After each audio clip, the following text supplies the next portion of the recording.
Hi, I'm Lila Reziel. Welcome to my channel if you haven't been here before, or welcome back if you have.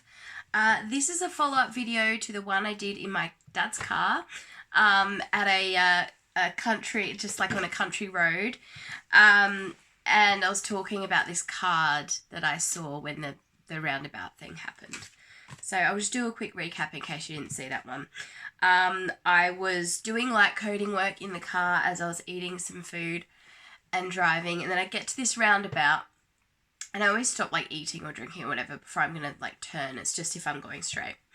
So I get to this roundabout and I stop, and I've just been doing light codes and I'm still sort of thinking about it.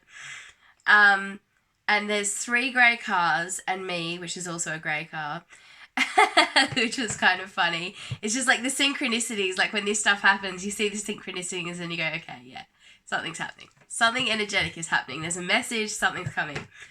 And so there's all these 3 cars at a roundabout. And we all just stop and like we all turn to our right, because that's where you look in Australia. You give way to your right. And then we look to our left, and then we're looking around, and there's 3 cars in front of each person that's at all 4 corners of the roundabout, and we're like, what's going on? I've been driving for 10 years. I've never seen anyone do this. Like 4 cars just coming to a standstill, and we all sat there for a few moments like, who's going to go? Rather than who's going to give way to me, it was who's going to go. It was crazy. So, and this happened, and then Spirit put in my head this card, which it's round, and there's 4, and it's just the energy. And this is the energy. And I have uploaded the video where I'm in my car, and you can see I'm in my car, and there's like a green background behind me because I'm on a country road. So do go watch that first. That's just a quick recap. But I really do suggest that you watch that first because it's very interesting. And this I've just read it because this is the Osho Zen Tower. It's the only book. It's like literally the only book I've actually kept. Yeah, it's the only one. But I almost never use it like an oracle deck. You know, the way you're supposed to use an oracle where you lay them out and then you read the meanings. I don't do that. I just read the energy. And the symbolism and the colour and all of that stuff. So I read through it first because it reads a little bit funny because Osho Zen has like his own lilt and his own way of speaking. So I thought I'll read it first because otherwise I might get confused. I probably still will get confused as I read it. But anyway, I read it and it's so funny. It's talking about you can see the Ascension energy in it. You can see the joy energy in it. You can see the conscious creativity in it. It's amazing. It's absolutely amazing. Okay, so I'll put this here. And yeah, just really, you've got to watch that other video first because when you watch this one, it'll just make complete sense. Okay, so don't ruin it for yourself. Turn this off. Go find the video where I'm recording in my car and there's green behind me. And then come back and watch this one because I'm about to read the meaning and you'll spoil it for yourself. You'll spoil the magic. Okay, so this is the card. I'm going to read it for you. Each figure in this mandala holds the right hand up in an attitude of receiving and the left hand down in an attitude of giving. The whole circle creates a tremendous energy field that takes on the shape of the double dorje, I don't know, the Tibetan symbol for the thunderbolt. The mandala has a quality like that of the energy field that forms around a Buddha, where all the individuals taking part in the circle make a unique contribution to create a unified and vital whole. It is like a flower, whose wholeness is even more beautiful than the sum of its parts, at the same time enhancing the beauty of each individual petal. You have an opportunity to participate with others now, to make your contribution to creating something greater and more beautiful than each of you could manage alone. Your participation will not only nourish you, but will also contribute something precious to the whole. So that's the commentary on the card. Now this card is in the fire or action and also swords in like a regular tarot deck. So fire, action, swords in the minor arcana. So this is, so that's just sort of the commentary on the card, like the visual of what you can see. And then the other side to this card, which is more of like getting into the nitty gritty of the meaning of the card. So participation. Have you ever seen night going? Very few people can become aware of things which are happening every day. Have you ever seen the evening coming? The midnight and its song, the sunrise and its beauty.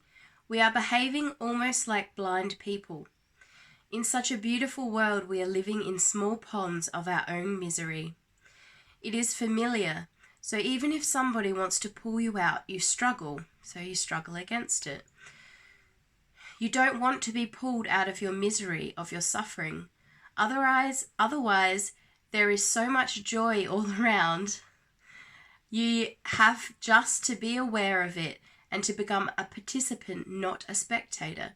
Philosophy is speculation. Zen is participation. Participate in the night leaving. Participate in the evening coming. Participate in the stars and participate in the clouds. Make participation your lifestyle, and the whole existence becomes such a joy, such an ecstasy, you could not have dreamed of a better universe. Like, it's just like, it completely wraps up everything I've been talking about for the past week that they've been giving me. Conscious creativity, the joy, the light coding, and how if you live consciously and you bring in this light coding and you're living in that energy, how it completely changes your life and how it really genuinely affects you. Like, I was sitting here and I haven't dealt with it yet, and I might do that on camera now, and then if you can see or sense energy, you might see or sense something as I'm doing this. I had this pain in my arms, and I've had this pain in my arms for years, for many, many, many years. And I'll take this down now. So I came home and I sat down and I was going to do this, and I was just uploading another video and having some water and just sort of getting ready to film this for you guys. And like this pain in my arms came back, and usually I only get it if like my hands are above my head. But yeah, I had this pain in my arms, and I'm like, why have I got pain in my arms? I was like, and so I was tuning in and like, okay, can I replace this with light codes? And they're like, yes. And I was like, well, what is this? And they said, it's guilt. It's guilt for witnessing the trauma of others, and not a guilt for not experiencing it firsthand and not being in it with them in that sense, but being there and having to witness it. And feeling guilty that that's not your life path and that's not your experience. And given my childhood and what I experienced with my mum and my brother, I'm like, it just makes complete sense. So I'm going to close my eyes and focus on my arms and focus on getting rid of these negative light codes and replacing it with pristine light codes. So,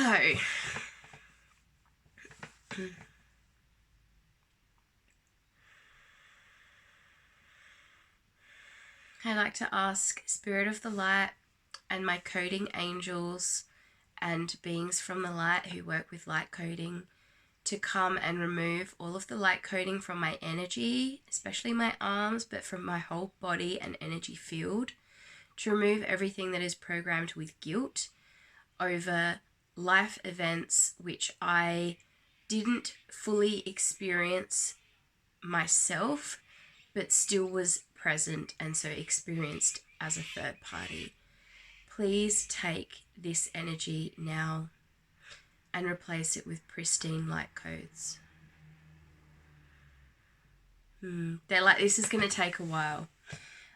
Which a lot of my healing is going to take a while, because my energy's been like this for so long, and so it's like what it says in the book here,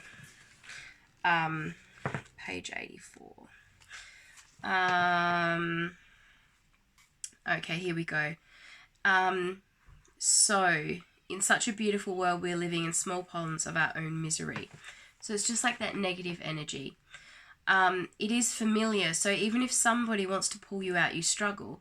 And this is the thing, we can struggle with change. And I know that it's going to take time for me to clear all of this and then to hold that light and to not go back to that, because energetically that's what's familiar to me. So yeah, you don't want to be pulled out of your misery, of your suffering. And it's not necessarily because, and sometimes it's because it serves you, and sometimes it's just because you haven't dealt with it and you don't know how to deal with it, and energetically you just can't get past it.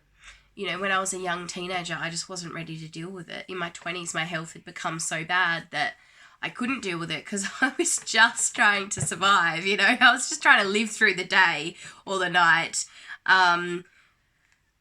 So, you know, but now like I've pulled myself out far enough that I can start to deal with it now. And, you know, yes, it's taken that long. It's taken like 20 years. So yeah, like, otherwise there is so much joy around. You have to just be aware of it and to become a participant, not a spectator. So yeah, I used to be just a spectator, and now, like, for the first time in my life, I'm actually starting to experience the actual world, the complex, energetic world that we live in. And stuff like the roundabout is happening all the time. It's awesome. It's ridiculous. It's amazing. You know, like, I know that's an overused word, but really, like, it just, I'm floored most of the time at the moment. Trying to make sure this is straight. But yeah, so I hope that was really interesting for you guys. It was interesting for me, and I was like, oh my God, of course. Of course. It's just wrapped up everything that I've been working with. And last night, I did the reading for the 44 Masters, and this was, or was it it might have been the 33, which is the Master Healer, so that's interesting as well. And so this, and I haven't done them in order. I did 11, 44, 33, and today I'm going to do 22. So I've been a bit behind and done it out of order, which is interesting. But I had to intuitively do the energy as the energy came in. So,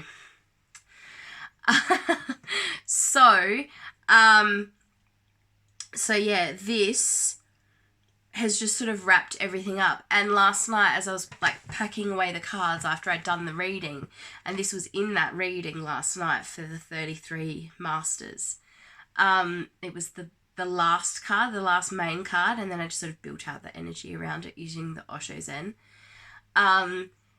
This morning, I think it was this morning, or maybe last night, as I was just sort of packing, you know, making sure that everything was in its place before I went to bed. And this one card had fallen out and was on the floor. and I picked it up and I was like, oh yeah, I'll have a look, see what it is. And I was like, oh, okay, yep, I used that in my reading. So it had fallen off as I was trying to pack it in or something. And so I just put it away. I didn't think anything more of it. And then then I was dealing with light codes. Then the roundabout thing happened. And this popped in my head. Spirit like put it in my head, and then they were talking to me about 3D and 5D. And so this is my life. You know, and again, I'll say, yes, could I orchestrate this? I could, but I couldn't be bothered to sit here and comb through all of my things and figure out how to, like, oh, let's create something. I couldn't be fucked. So think of it what you will. I'm going to love and leave you, and I'll put this on Instagram and YouTube so you can watch it anywhere, and I might start loading things on Facebook as well. Although it gets a bit annoying, to be honest. Like, no, I'm not going to do Facebook as well. I'll do Instagram and YouTube. So, with that being said, I'm going to love and leave you. Until next time, take 3 for luck. Take care. Bye.